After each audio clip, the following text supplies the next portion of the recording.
Skaties, kas var notikt, ja ilgstoši brauc ar kvēf filtru aizsarēto. Tas ir saucams DPF filtrs. Un šādi izskatās kvēf filtrs pašā galā. Tu pat iedomājies, kas būs, ja viņš pa centru kāds izskatās. Priekšā šeit ir katalizatoris, tālāk ir kvēf filtrs. Tas ir oriģinālais BMW kvēf filtrs.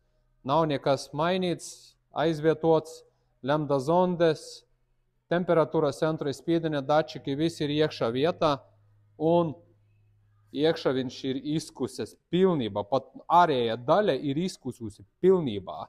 Tātad sāk bojoties, protams, pretspiedenis liels, sāk bojoties lambda zonde, sāk bojoties temperatūras sensors, jo viņam šobrīd vairs lambda zonde arī nestrādā, tūlītās parādīšu kļūdas. BMW 2008. gads.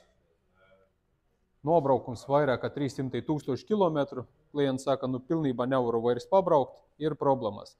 Nedrīkst tik ilgi vilkt, ja jūtat, ka ir problēmas, ieteiktu uztaisīt diagnostiku, ātrāk novērst to problēmu. Ja nesāktu bojoties pārējās sastāvdaļas tai mašinai, ka šobrīd viņam ir izbeigusies paralēli lambda zonde, EGR vārsts arī nestrādā, charge A-tube sāk visās kļūdās mesties. Tagad ilgstoši braukājot, var arī pakert pārējās sastāvdaļas, kas atrodas, piemēram, starp kvēf filtru un turbinas, tādas kā spiediena devējs, lambda zondes, temperatūras devējs. Protams, arī turbina var izbeigties, jo pretspiedenis viņai baigi liels un sāk dzīt eļu.